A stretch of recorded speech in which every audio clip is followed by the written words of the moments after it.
2001 November 10 Diego Armando Maradona Buenos അയേഴ്സിൽ തൻ്റെ അവസാന ടെസ്റ്റിമോണിയൽ മത്സരം കളിച്ചു. പാരമ്പര്യത്തെക്കുറിച്ച് പരിചയമില്ലാത്ത പുതുതലമുറക്ക് അംഗീകാര പത്രങ്ങൾ ഒരു തരത്തിൽ ട്രിബ്യൂട്ട് ഗെയിമുകളാണ്. ഫുട്ബോളിലെ ദൈവമെന്ന വിശേഷമുള്ള ഡോണക്ക് അനുയോജ്യരായ ഹിസ്റ്റോ സ്റ്റോയിക്കോവ്, എറിക് ആന്റോണ എന്നിവരൊക്കെ അവിടെ കൂടെയുണ്ടായിരുന്നു. പക്ഷേ അന്ന് 41-ാം വയസ്സിൽ അമിതഭാരവും മോശം കാൽമുട്ടുകളും മോശം കണങ്കാലുകളുമുള്ള അദ്ദേഹം 2 പതിറ്റാണ്ടുകളായി മയക്കുമരുന്നുകൾക്കും അടിമയായിരുന്നു എന്നത് മറ്റൊരു കൈപ്പേറിയ സത്യം. കൂടെ കളിക്കുന്ന എതിർത്താരങ്ങൾ പോലും അദ്ദേഹത്തെ ആശ്വസിപ്പിക്കുന്നുണ്ടായിരുന്നു. അന്ന് അദ്ദേഹം 2 ഗോളുകൾ നേടിയിരുന്നു. സ്കോർപിയൻ കിക്കിലൂടെ ലോകപ്രശസ്തമായ കൊളംബിയൻ ദേശീയ ടീമിൻ്റെ മുൻ ഇതിഹാസ ഗോൾ കീപ്പർ റെയ്ന ഹിഗ്വിറ്റയ്ക്കെതിരെയായിരുന്നു ആ 2 പെനാൽറ്റി ഗോളുകളും. തൻ്റെ പഴയ സുഹൃത്തിനെ പരാജയപ്പെടുത്തി മറഡോണ വീണ്ടും തൻ്റെ പഴയകാലത്തേക്ക് തിരികെ നടന്നു. ഓരോ തവണയും പന്ത് നെയ്ലോൺ വലകളെ ചുംബിച്ചപ്പോൾ ഹിഗ്വൈറ്റയും മറഡോണയും ആലിംഗനം ചെയ്യുന്നുണ്ടായിരുന്നു. കായിക ചരിത്രത്തിൽ ഡിഗോ അർമാഡോ മറഡോണയേക്കാൾ പെട്ടെന്ന് മറ്റൊരു മുഖവും തിരിച്ചറിയാൻ കഴിയില്ല. എക്കാലത്തെയും കാൽപന്ത് ആരാധകരെ തന്നിലേക്ക് കൂടുതൽ അടുപ്പിക്കുന്ന കഥാപാത്രങ്ങളിലൊന്നാണ് ഫുട്ബോൾ ദൈവമെന്നറിയപ്പെടുന്ന അർജന്റീനൻ സൂപ്പർ സ്റ്റാർ. നിങ്ങൾ അവനെ സ്നേഹിക്കുകയോ വെറുക്കുകയോ ആരാധിക്കുകയോ നന്ദിക്കുകയോ അഭിനന്ദിക്കുകയോ ചെയ്താലും ഒരു കാര്യം ഉറപ്പാണ്: അവഗണിക്കാൻ പ്രയാസമാണ്. അർജന്റീനയിലെ പലരും ദൈവമാണെന്ന് കരുതുന്ന മനുഷ്യൻ്റെ ചരിത്രത്തിലേക്ക് തിരിഞ്ഞു നടന്നാൽ നമുക്കവിടെ ഒരു രാജവാഴ്ചയുടെ ചരിത്രവും കാണാം. അതിലെടുത്തു പറയേണ്ടതായ അല്ലെങ്കിൽ മാറ്റി നിർത്താനാവാത്തൊരു ഏടാണ് മറഡോണയുടെ നാപ്പോളി എന്ന ഇറ്റാലിയൻ ക്ലബിലെ ചരിത്രങ്ങൾ. ലോക റെക്കോർഡ് ട്രാൻസ്ഫറായി 38 വർഷം മുമ്പ് ബൊക്ക ജൂനിയേഴ്സിൽ നിന്നും ബാഴ്സലോണയിലെത്തിയ ഡോണ കേവലം 2 സീസൺ കൊണ്ട് റയലിൻ്റെ തട്ടകമായ സാന്റിയാഗോ ബെർണബ്യൂവിൽ കാണികളുടെ സ്റ്റാൻഡിംഗ് ഒവേഷൻ വാങ്ങിയ ആദ്യ ബാഴ്സ താരമായി മാറിയിരുന്നു. അവിടെ നിന്ന് വീണ്ടും ഒരു റെക്കോർഡ് ട്രാൻസ്ഫറിലൂടെ നാപ്പോളിയിലെത്തിയപ്പോൾ എല്ലാവരുടെയും മധുരങ്ങളിലുള്ള ചോദ്യം ഇതായിരുന്നു: അദ്ദേഹത്തെപ്പോലുള്ളൊരു വലിയ കളിക്കാരൻ റെലഗേഷൻ സോണിൽ കിടക്കുന്ന നാപ്പോളിയെപ്പോലുള്ള പറയത്തക്ക നേട്ടങ്ങളൊന്നുമില്ലാത്ത ക്ലബിലേക്ക് എന്തിനു പോകുന്നു? ഇയാൾക്കിതെന്ത് ഭ്രാന്താണ്? എന്നാൽ മറഡോണക്ക് ബാഴ്സയിൽ ലഭിക്കാത്ത ബഹുമാനവും സമാധാനവുമൊക്കെ നാപ്പോളി ലഭിക്കുന്നതായാണ് പിന്നീട് ലോകം കണ്ടത്. മറഡോണയും നാപ്പോളിയും തമ്മിൽ പിന്നീടുണ്ടായതൊരു അസുലഭ ബന്ധമായിരുന്നു. സാധ്യമായ എല്ലാ വികാരങ്ങളും അതിലുണ്ടായിരുന്നു. അടങ്ങാത്ത സന്തോഷവും ഭക്തിയും വിശ്വാസവും പ്രതീക്ഷയും ഉണ്ടായിരുന്നു. ആദ്യ ദിവസം മുതൽ തന്നെ നാപ്പിൾസിലെ വീട്ടിൽ ഡിഗോയ്ക്ക് അത് അനുഭവപ്പെട്ടു തുടങ്ങിയിരുന്നു. അദ്ദേഹത്തിൻ്റെ മുൻ ക്ലബ്ബുകളായ ബാഴ്സയും ബൊക്കയുമൊക്കെ സവർണരോട് പോരാടിയ തൊഴിലാളി വർഗത്തിൻ്റെ പ്രതീകമായിരുന്നു. സ്പെയിനിലെ തീവ്രവിഘടനവാദികളാക്കി മുദ്രകുത്തിയ ബാഴ്സലോണയിൽ സ്പാനിഷ്കാർ അദ്ദേഹത്തെ സുഡാക്ക എന്ന് വിളിച്ച് അധിക്ഷേപിക്കാറുണ്ടായിരുന്നു. ഇരുണ്ട തൊലിയുള്ള തെക്കേ അമേരിക്കക്കാരനെ അവഹേളിക്കുന്ന പദമായിരുന്നു സുഡാക്ക എന്നത്.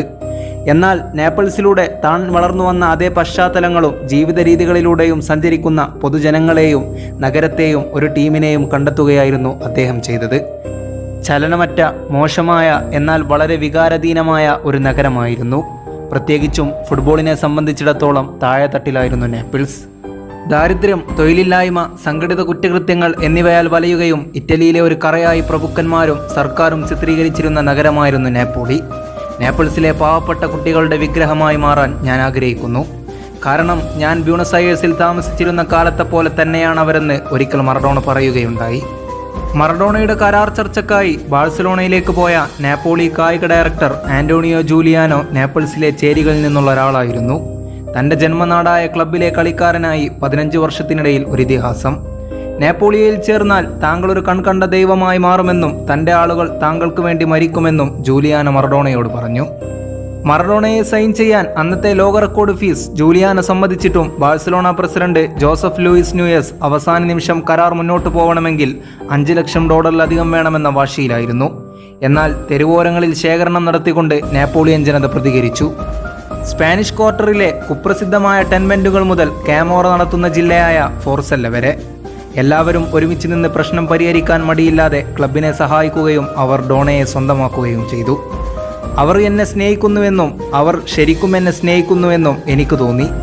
ഇതിനെക്കുറിച്ച് പിന്നീട് അദ്ദേഹം തൻ്റെ ആത്മകഥയിൽ വെളിപ്പെടുത്തിയത് ഇങ്ങനെയായിരുന്നു: സൈനിങ് പൂർത്തിയായതോടെ ദൈവം നമ്മുടെ നഗരത്തെ തൊട്ടു എന്ന ആർപ്പുവിളികളുമായി ആരാധകർ ആവേശപൂർവ്വം തെരുവുകളിലൂടെ ആർത്തുല്ലസിച്ച് നടന്നു. നാപ്പിൾസ് ഒരു ഭ്രാന്തൻ നഗരമായിരുന്നു. അവർ എന്നെപ്പോലെ ഭ്രാന്തന്മാരായിരുന്നു. അവരുടെ ജീവിതം എന്നെപ്പോലെ സോക്കർ ജീവിതം തന്നെയായിരുന്നു. എൻ്റെ ഉത്ഭവത്തെക്കുറിച്ച് ഒരുപാട് കാര്യങ്ങൾ എന്നെ ഓർമ്മപ്പെടുത്തി. നിരാഹാര സമരം നടന്നിരുന്ന സാൻ പോളോ സ്റ്റേഡിയത്തിലേക്ക് വരാൻ അവർ എന്നോട് അപേക്ഷിച്ചു. ഞാൻ അവരെ എങ്ങനെ ഇറക്കിവിടും? മറഡോണ നാപ്പോളി ആരാധകരെ സ്വാഗതം ചെയ്തു. 1984 ജൂലൈ 5 നാപ്പോളി കളിക്കാരനായി ഡിഗോയെ അവതരിപ്പിച്ചതിൻ്റെ ഹിസ്റ്റീരിയ ഈ വികാരം വർദ്ധിപ്പിക്കും. നേപ്പിൾസിലെ നീലവേനൽക്കാല ആകാശത്തിൽ നിന്ന് ഹെലികോപ്റ്ററിൽ അദ്ദേഹം പറന്നിറങ്ങി. നിറഞ്ഞു കവിഞ്ഞൊഴുകിയ 70,000-ഓളം വരുന്ന ആരാധക വൃത്തം സ്റ്റേഡിയത്തിനകത്ത് ഹോ വിസ്റ്റോ മറഡോണ, ഹോ വിസ്റ്റോ മറഡോണ എന്ന് ആക്രോശിച്ചു. ഞാൻ മറഡോണയെ കണ്ടു എന്നായിരുന്നു അത്.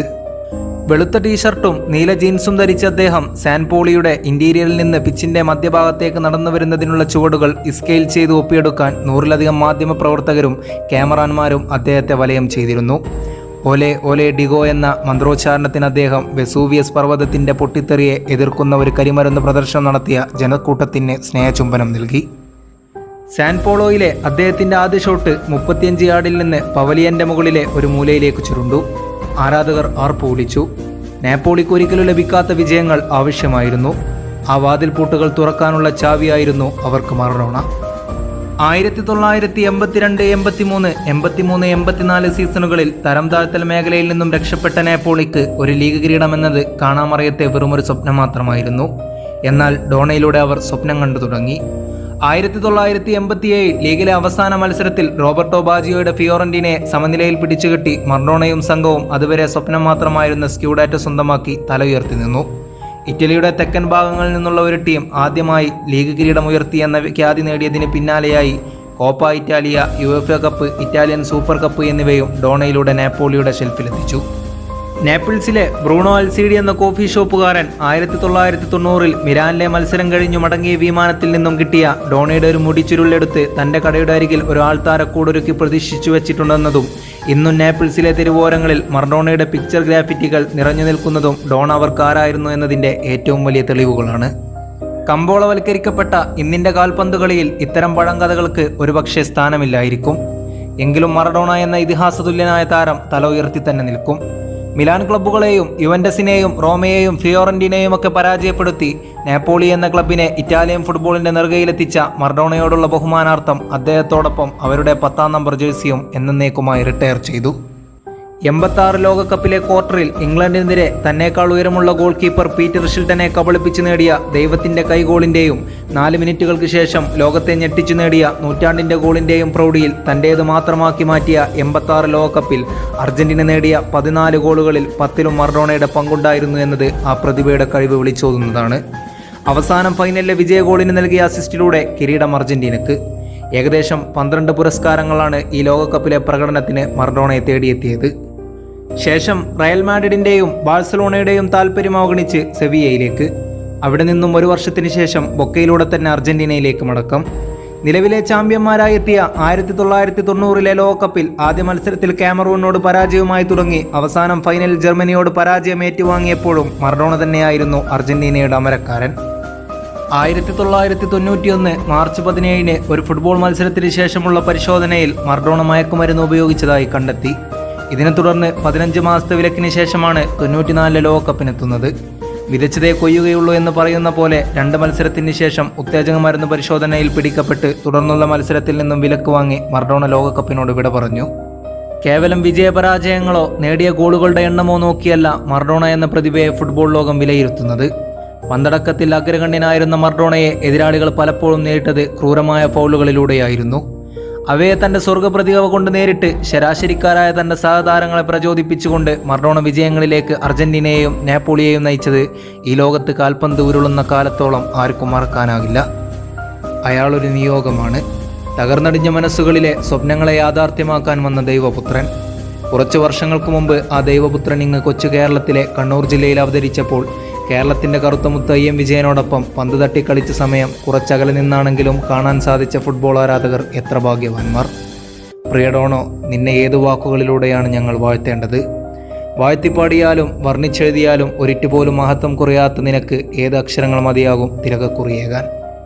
പ്രതാപങ്ങൾ ഏറെയുള്ള അർജന്റീനൻ ഫുട്ബോളിലെ ഏറ്റവും മികച്ച അധ്യായമേ, ഞങ്ങളിത് നിങ്ങൾക്ക് സമർപ്പിക്കുന്നു. Love you Diego Maradona.